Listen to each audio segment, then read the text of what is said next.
आज महत्त्वाचा थेरम शिकवतोय बाळांनो, काळजीपूर्वक लक्ष द्या.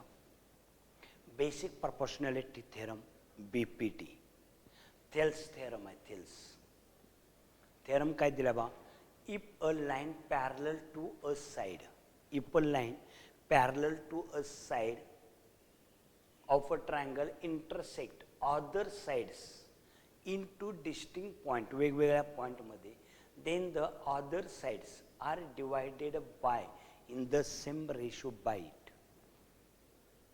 तर AP upon PB is equal to AQ upon QC. बाळांनो, गिवन मध्ये in triangle ABC line, in triangle ABC line L is parallel to side BC. जे दिसते तेवढं गिवन मध्ये लिहायचं चाललेलं आहे. इन ट्रायंगल ABC लाईन L पॅरलल साइड BC, लाईन L intersect to side AB and side AC in point P and Q respectively. To prove काय द्यायचं आहे, तर AP upon PB is equal to AQ upon QC.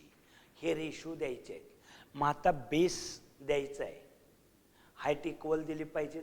आता या दोन ट्रायंगलचं मी separation करणार आहे, लक्ष काळजीपूर्वक ठेवायचं. टू प्रूव्ह काय देणार, AP upon PB is equal to AQ upon QC. Construction, draw segment PC and segment BQ. In triangle APQ and triangle PQB, in triangle APQ and triangle PQB मध्ये, ह्या दोन ट्रायंगल मध्ये बाळांनो, हा triangle जो आहे तो असा आहे. जर असा केला तर हा बेस होईल आणि इथं हाईट मिळेल. त्या पद्धतीने बाळांनो हा बेस आहे. मग दोन ट्रायंगलचा एरिया काढायचा, रेशो काढायचा, फॉर्म्युला घ्यायचा. Area of triangle APQ upon area of triangle PQB. In triangle have equal height, दोघांची हाईट इक्वल दिलेले आहे. Area of triangle APQ upon area of triangle PQB is equal to, फक्त base लिहायचा AP upon PB. AP upon PB का, दोघांची height equal दिल्या. Areas proportionate to bases, कारण height equal आहे. स्टेटमेंट नंबर 1, हा ट्रायंगल कोणता घेतला, APQ अँड ट्रायंगल PQB इथं घेतलेलं आहे. पुढला ट्रायंगल कोणता आहे, APQ अँड ट्रायंगल PQC. पलीकडचा ट्रायंगल घ्यायचा बाळांनो. पलीकडचा ट्रायंगल घेतला, तिथं सुद्धा पुन्हा बाळांनो तुम्हाला बघा, हा बेस घ्यायचा. असा जर फिरवला तर बेस होईल, हाईट इक्वल येईल, दोन्ही ट्रायंगलचे हाईट समान येईल. इन ट्रायंगल आता area of triangle APQ upon area of triangle PQC is equal to AQ upon QC. AQ upon QC का, height equal. Statement number 2, areas proportionate to bases. 2 point झालं. आता तिसरी figure जी आहे ती तिसरी फिगर कोणती घ्यायची आहे, PQCB. म्हणजे दोन ट्रायंगल कोणते घ्यायचे आहेत, ह्या पेअरमध्ये ट्रायंगल PQB घेतलेला होता, त्या ट्रायंगलमध्ये PQC घेतलेला आहे. मग हे दोन, ही फिगर घ्या, संपलेला आहे थेरम, लक्ष ठेवा.